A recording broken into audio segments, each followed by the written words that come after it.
திராவிட முன்னேற்ற கழகத்தோட 75ஆம் ஆண்டு பயணத்தை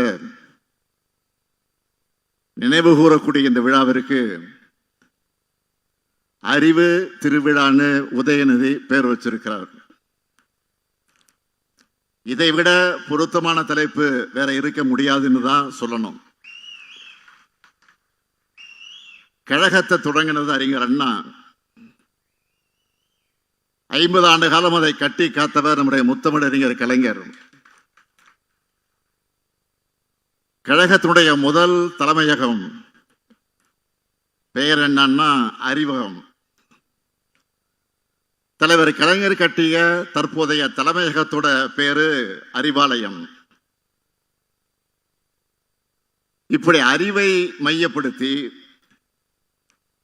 அறிவொளியை பரப்புவதையே தலையாய கடமையாக நினைச்சு இயங்கி வரக்கூடிய கட்சியோட 75ஆம் ஆண்டு கொண்டாட்டத்தை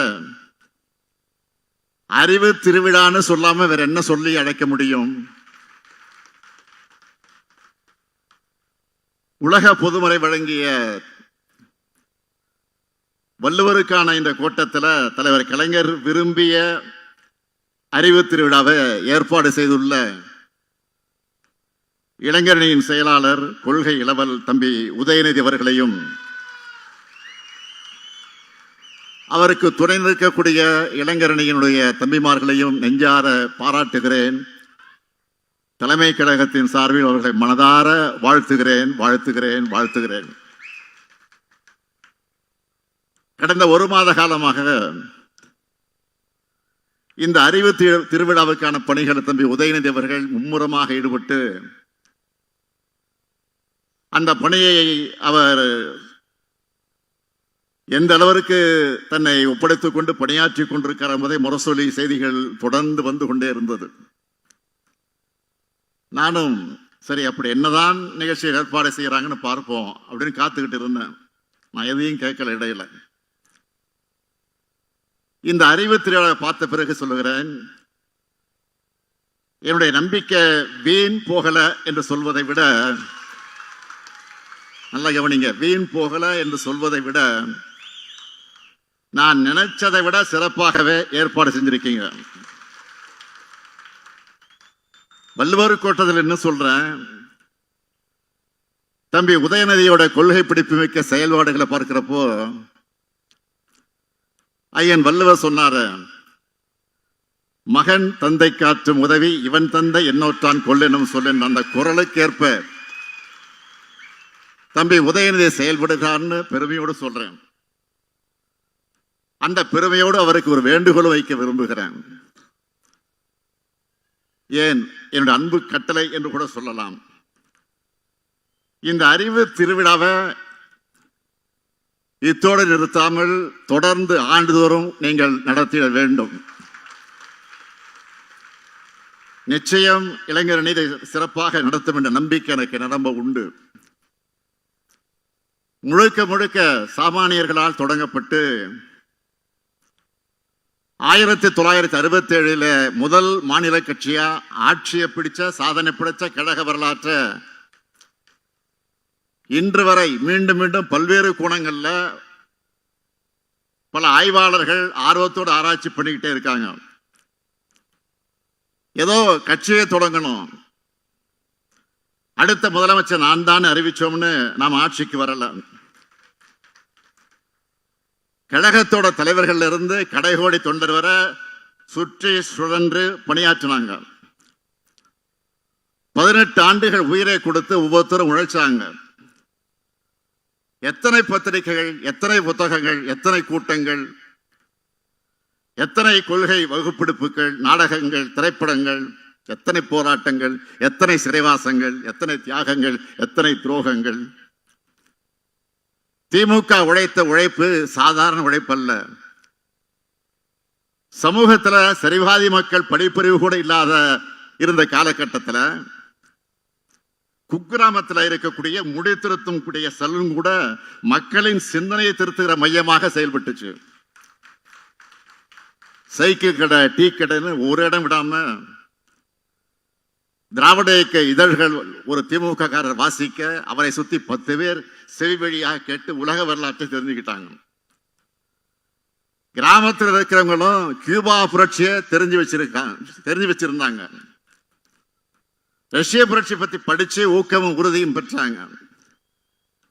இப்படி நாம் பெற்ற வெற்றி என்பதை இனி யாரும் படைக்க முடியாத வரலாற்று சாதனை. இந்த வரலாறு பற்றியெல்லாம் தெரியாத சிலர் நம்மை மிரட்டி பார்க்கிறாங்க. இன்னும் சில அறிவியலிகள் திமுக போல வெற்றி பெறுவோம்னு பகல் கனவு காண்றாங்க. திமுக போல் வெற்றி பெற திமுக போல் உழைப்பும் அறிவும் தேவை. ஒரு சூரியன், ஒரு சந்திரன், ஒரு திமுக தான். இப்படி ஒரு இயக்கம் இந்த மண்ணில் தோன்ற முடியாது. இந்த வரலாற்றையும் நம்மோட கொள்கையையும் தம்பி உதயநிதி இளைய தலைமுறையினர் கொண்டு சேர்த்ததால் தான், சேர்க்கிற காரணத்தால் தான் இளைஞரணி செயலாளராக அவர் பொறுப்பேற்றதிலிருந்து லட்சக்கணக்கான இளைஞர்களை கழகத்திற்குள்ள கொண்டு வந்திருக்கிறார். அவங்களுக்கு பாசறை கூட்டங்களை நடத்தியிருக்கிறார். முரசொலியினுடைய கடைசி பக்கத்தில் பாசறை பக்கமாக மாற்றினார். கொள்கைகளை பரப்ப முத்தமிழ் பதிப்பகத்தை தொடங்கினார். தொகுதிதோறும் கலைஞர் நூலகங்களை திறக்கிறார். உங்களை போன்ற இளம் பேச்சாளரை உருவாக்கி இருக்கிறார். இப்ப இந்த அறிவு திருவிழா மூலமாக இளம் எழுத்தாளர்கள், ஆராய்ச்சியாளர்கள் உருவாக்கிட்டு இருக்கிறார்.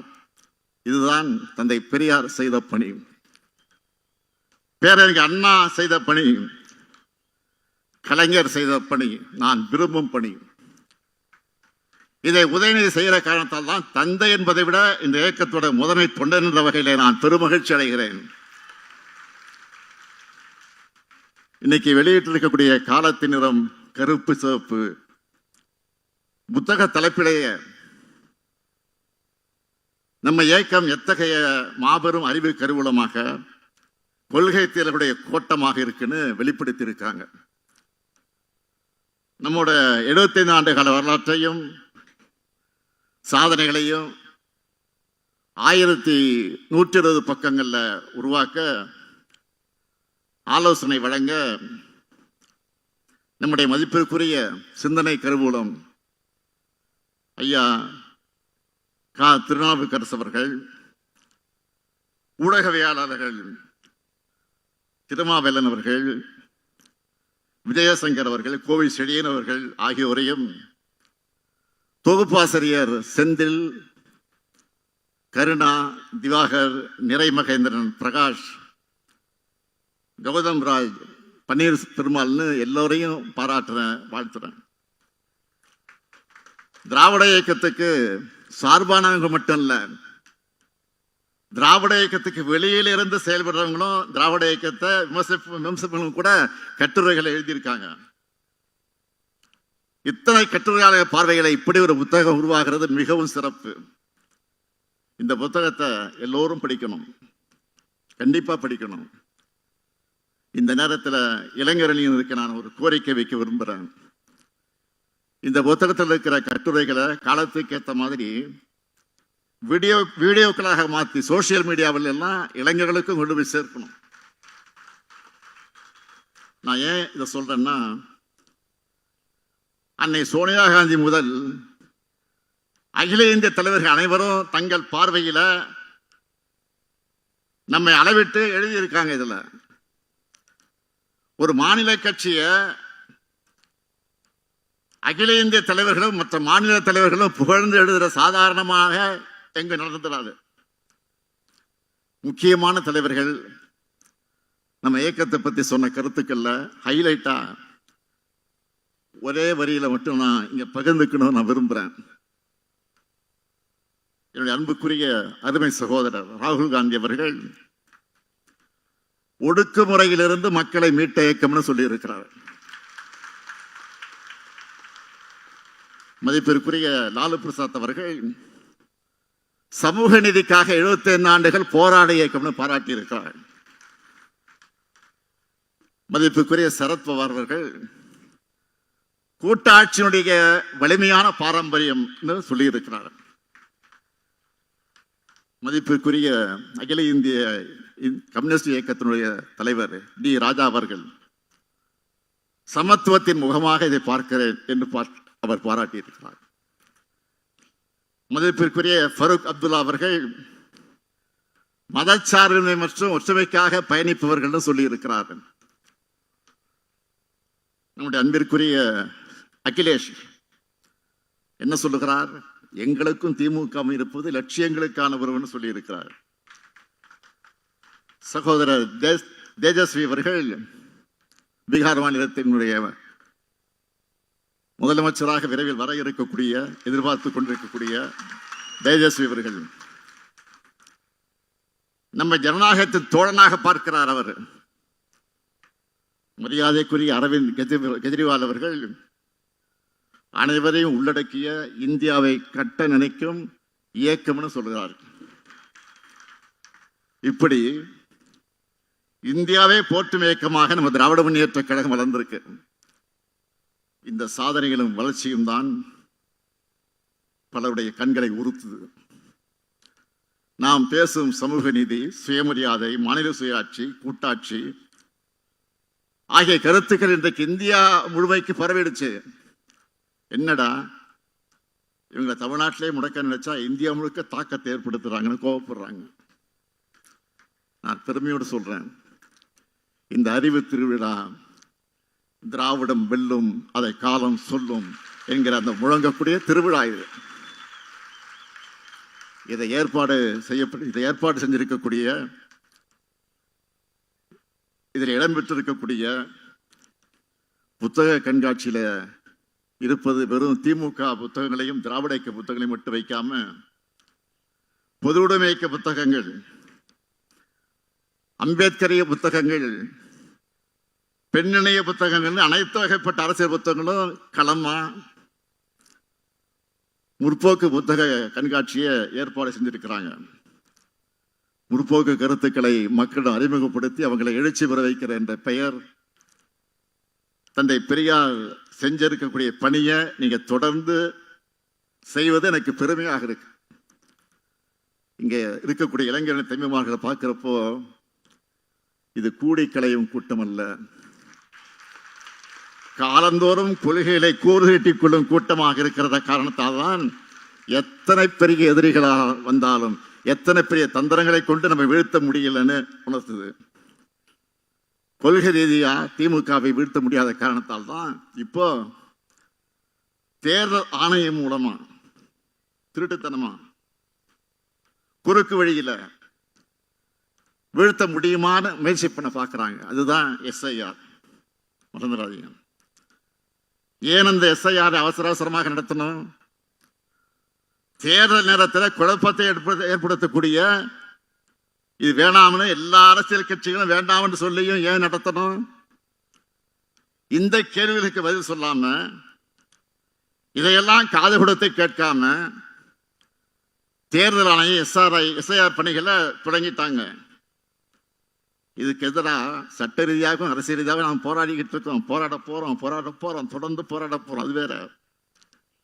இந்த நேரத்தில் இங்க இருக்கக்கூடிய இளைஞர்களை தம்பிமார்கள் நான் கேட்க விரும்புவது, களத்தில் வேலை செய்கிற நீங்க எந்த ஒரு போலி வாக்காளரும் இடம்பெறாம பார்த்துக்கணும்.